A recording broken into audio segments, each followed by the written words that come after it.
অনেক খারাপ লাগে, অনেকে কালেকশনে যায়, অনেকে তো অনেক কথা বলে, জি। অনেকে বলে কামাই করে খাচ্ছে, মানে কামাই করে খা, হুম। অনেকে দিতে চায় না, হুম। অনেকে দেখেন অনেক ব্যবহার করে, সবাই তো এক চোখে দেখে না, হুম। অনেকে মানে কি বলবো, খারাপ নজরেও দেখে, ভালো নজরেও দেখে। হুম। এখন সব মিলে আসি, আমরা চাই চাকরি করতে। এই তো জীবন, এই তো জীবন, কিছু হাসি, কিছু ক্রন্দন, কিছু হাসি, কিছু ক্রন্দন, ছোট ছোট দুঃখ সুখের অপরূপ এক বন্ধন। সুপ্রিয় দর্শক, আসসালামু আলাইকুম। বরাবরের মতো আমি আনিসুর রহমান আবারও ফিরে এলাম স্বাধীনতা জীবন গল্প অনুষ্ঠানে। আজ আমাদের এই অনুষ্ঠানে হট সিটে বসে আছেন, দেখতেই পাচ্ছেন খুব সুশ্রী চেহারার, অর্থাৎ খুব সুন্দর এবং লাবণ্য বর্ণের, নাম তার কলি, যদিও তার ছদ্মনাম, ভালো নাম হচ্ছে শাহিন, বগুড়ার সন্তান, যিনি একজন তৃতীয় লিঙ্গের মানুষ এবং এই তৃতীয় লিঙ্গের মানুষ হিসেবে আজ আমাদের এই অনুষ্ঠানে এসেছেন তার জীবন থেকে না বলা কথাগুলো বলতে, জীবন গল্প অনুষ্ঠানে। শাহিন ওরফে কলি, আপনাকে অসংখ্য ধন্যবাদ আজ আমাদের অনুষ্ঠানে আপনার মূল্যবান সময় দেওয়ার জন্য। জি, কলি, আপনার বাড়ি তো বগুড়াতে, তো সেই জীবন গল্প অনুষ্ঠানে আপনি বলতে এসেছেন বগুড়ার সন্তান হিসেবে কিভাবে আপনার এই বেড়ে ওঠা এবং তৃতীয় লিঙ্গের এই সাধারণ মানুষ আপনারা যারা আছেন তাদের কাতারে আপনি কিভাবে আসলেন? আমরা হলাম তিন ভাই, ছিলাম তিন ভাই। বাবা মা নিয়ে আমরা দেশে ছিলাম, আমি বগুড়াতে ছিলাম। আমার দুই ভাই অনেক অভাবে বড় হয়েছে এবং আমরা অভাবেই বড় হয়েছি। পরে দুই ভাই ওনারা কাজ করতো, আমি পড়াশোনা করতাম।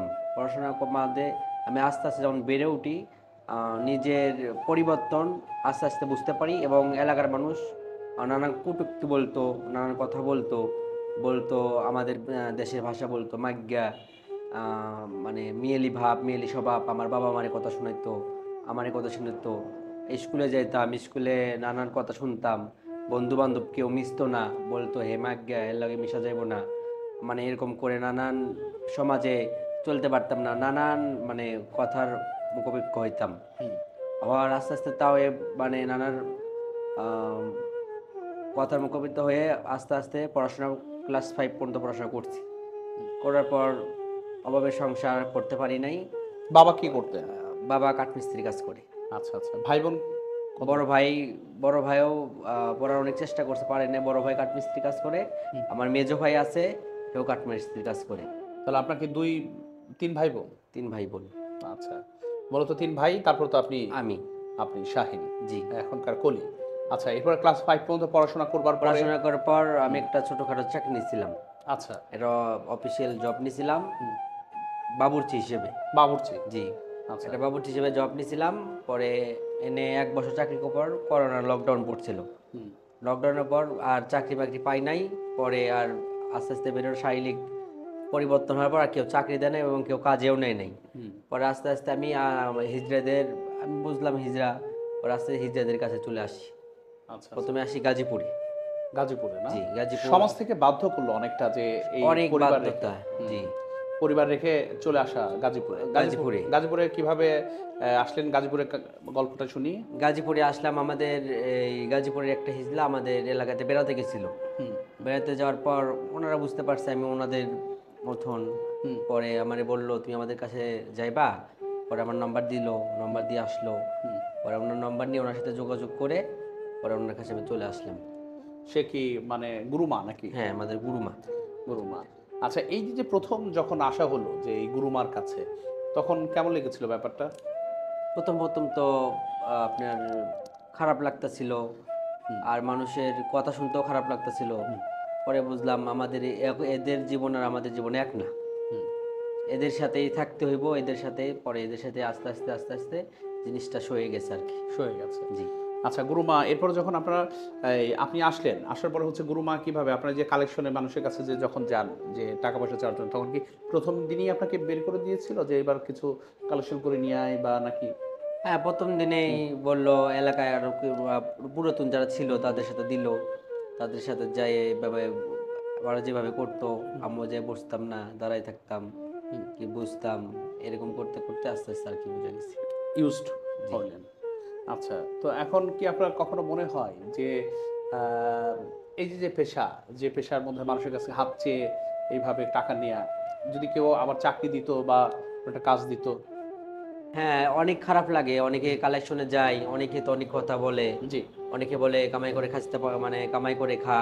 হুম। অনেকে দিতে চায় না। হুম। অনেকে দেখেন অনেক ব্যবহার করে। সবাই তো এক চোখে দেখে না। হুম। অনেকে মানে কি বলবো, খারাপ নজরেও দেখে, ভালো নজরেও দেখে। হুম। এখন সব মিলে আসি, আমরা চাই চাকরি করতে। হুম। একটা কাজ, জি, চাকরি। আমরা যে কোনো একটা কাজ আমাদের আহ, আগে তো আগে তো অনেক চেষ্টা করে আমরা কাজ পাই নাই। হুম। হাসিনা সরকার সময় অনেক আবেদন করেছে হুম। হিজড়ারা, হুম। কোনো চাকরি পায় নাই। হুম। এখন অন্তর্বর্তীকালে সরকার আছে, আর যে সরকারি আসুক, হুম। ওনাদের কাছে আবেদন আমাদের, আমরা চাকরি চাই এবং সমাজে ভালো মর্যাদা চাই। ভালো মর্যাদা এবং জি, বাঁচার মতো বাঁচতে চায়। বাচ্চার মতো বাঁচতে চাই। হুম। আর পাঁচটা মানুষ যেমন বাঁচতে চায়, আমরা এমনই বাঁচতে চাই। হুম। আচ্ছা, স্বৈরাচার ফ্যাসিস্ট সরকার যেটি আপনি বলছিলেন, সে সময় কি আপনার কোনো প্রকার চাওয়া বা প্রত্যাশা বা আপনারা কি নির্যাতিত হয়েছেন সে সময় বা হ্যাঁ, বৈষম্যের শিকার হয়েছেন? হয়েছে, আমার ফ্যামিলি হয়েছে। আচ্ছা, আচ্ছা। আমার আপন বড় ভাই জামাত ইসলাম করতো, আচ্ছা। উনি জেল খেটেছে। হুম। উনি মানে বাড়িতে আমাদের কেউ ভালোভাবে থাকতে পারে নাই। আচ্ছা। স্বৈরাচারী সরকার যখন ছিল, হুম। আমার বাবা, আমার বড় ভাই হুম। আম, মানে বাড়িতে ঘুমাইতে পারে নাই আর কি, পলায়ে পলায়ে ছিল, অনেক পলায়ে ছিল। পরে অ্যারেস্ট হয়েছিল, পরে জেলও খাটছে। আহা, তো অনেক মানে জেল জুলুম অত্যাচারের মধ্যেই তো ছিলেন জেলে ফ্যাসিস্ট ছিলাম। সরকারের সময়। এবং ওই সময় এই যে তৃতীয় লিঙ্গের মানুষ আপনারা যারা আছেন তাদের জীবনমান উন্নয়নে তার কোনো অবদান ছিল ওই সরকারের, ফ্যাসিস্ট সরকারের? না, আমরা সরকারের, আমরা এই করোনা লকডাউনের ভিতরে আমরা হুম। এক বস্তা এক 5 কেজি আমরা চালও পাই নাই। 5 কেজি চালও পান 5 নাই? কেজি চালও দেয় নাই। দুঃখজনক, জি। অথচ কিন্তু তখন কিন্তু বেশ বড় বড় ডায়লগ দেওয়া হচ্ছিল যে হ্যাঁ, তৃতীয়লিঙ্গের মানুষ সহ সাধারণ মানুষ যারা আছেন করোনা লকডাউনে সরকারের পক্ষ থেকে বা আওয়ামী ফ্যাসিস্ট সরকারের যারা নেতাকর্মী ছিলেন তাদের পক্ষ থেকে সাহায্য পৌঁছে দেওয়া হয়েছে। আমরা এইসব আপনার নেতাদেরই তো হইতো না। হুম। এসব হাসিনা সরকারের নেতা কর্মীদের হয় নাই, আমাদের দিবে কোথা থেকে? আচ্ছা, আপনাদের মধ্যে এই যে আওয়ামী লীগ, বিএনপি, জামাত, শিবির, জাতীয় পার্টি, বিভিন্ন দলের তৃতীয়লিঙ্গের মানুষের মধ্যে আছে এরকম দলাদলি তো আছেই নাকি? হ্যাঁ, আছে। আচ্ছা, তাতে এখন কি মনে করছেন যে আওয়ামীপন্থী যারা ছিল সরাসরি ফ্যাসিস্ট সরকারে তাদের এখন কি অবস্থা? তারা ওনারা সারা জীবন আমাদের, আমি যখন মিরপুরে আসছি, মানে মিরপুরে আসছি, মিরপুরে আছে, নাম না বলি, ওনারা হাসিনা সরকারের সময় আমাদের প্রতি অনেক অত্যাচার করছে, আচ্ছা। অনেক মারধর করছে। আচ্ছা। মারধর করে এলাকা দখল করে নিয়ে গেছে। হুম। সে অত্যাচার এখনো হইতেছে আমাদের মিরপুরে, মিরপুর এখনো হচ্ছে? এখনো হচ্ছে, কিন্তু এর দমন কেউ করতে পারতেছে না। এখন মিরপুর কোন এরিয়াতে এটা? মিরপুর আপনার আছে, মিরপুর এরিয়াতেই, এইদিকে আপনার উপনগর থানা আছে, তারপর আপনার পাশে আমাদের মিরপুর 2 নম্বর থানা আছে, ওনাদের দখলে ওদের? দখলে। হুম। আমাদের আমরা 20-25টা হিজড়া ছিলাম, এলাকা খাইতাম, পুরো এলাকা দখল করে নিছে এরা। 20-25 জন এখন মানে না খাওয়া অবস্থা, এমন অবস্থা করে নিছে, মানে পুরো এলাকা ওনারা নিয়ে নিছে। আচ্ছা, ওনাদের জোরে নিচ্ছিল, এখন এভাবেই চলতেছে, এখন এইভাবে এভাবে চলছে? চলতেছে। আচ্ছা, তাহলে এখন আমি যদি আপনাকে বলি, ধরেন এখন যে সময় বা এখনকার যে তত্ত্বাবধায়ক বলেন, অন্তর্বর্তীকালীন সরকার বলেন, তাদের কাছে আপনাদের চাওয়া বা প্রত্যাশার জায়গা, এবং তার আগে একটু আসতে চাই যে এই স্বৈরাচার সরকার পতনে, ছাত্র জনতার গণ অভ্যুত্থানে আপনারা কি কাজ করেছেন? হ্যাঁ, আমি স্বৈরাচার সরকারের গণছাত্র আন্দোলনে আমি শুরু থেকে ছিলাম, এবং ওনাদের সাথে ছিলাম। আমি গণভবনেও গিয়েছি, যখন আমি শুনছি বা আপনার আগা দিন, মানে যেদিন গণভবনে ঘেরাও করা হবে তার আগের দিন আমি ফেসবুকে ছাত্র, মানে ওনার নাম ঠিক খুব মুখে আইতেছে না, উনি দিল ফেসবুকে।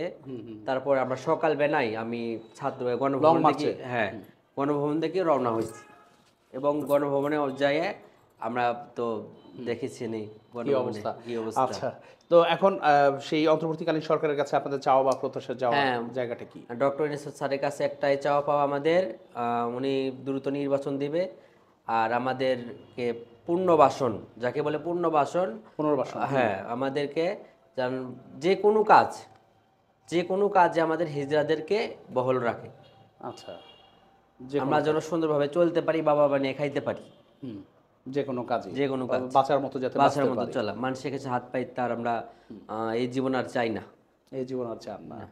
অনেক অনেক ধন্যবাদ শাহিন, বিশেষ করে হচ্ছে ছদ্মনাম হচ্ছে কলি, আপনাকে আজ আপনার জীবন গল্প আমাদেরকে শেয়ার করবার জন্য।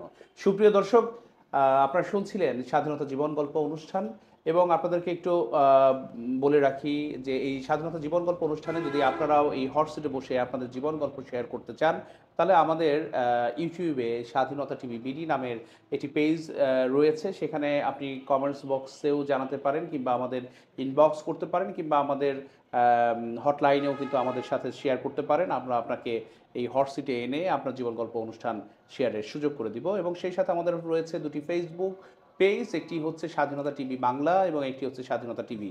তো এই দুটো পেজের মাধ্যমেও ঠিক একইভাবে কমেন্টস কিংবা ইনবক্সে কিংবা আমাদের হটলাইনে যোগাযোগ করে কিন্তু এই হট সিটে আসতে পারেন, এবং স্বাধীনতা জীবন গল্প অনুষ্ঠানে আপনি শেয়ার করতে পারেন আপনার সেই জীবনের না বলা কথাগুলো। সুপ্রিয় দর্শক, আজ এ পর্যন্তই। দেখা হবে আগামী পর্বে নতুন কোনো অতিথিকে সাথে নিয়ে। সে পর্যন্ত ভালো থাকবেন, সুস্থ থাকবেন, নিরাপদে থাকবেন, আর অবশ্যই স্বাধীনতা টিভি বাংলার সাথেই থাকবেন।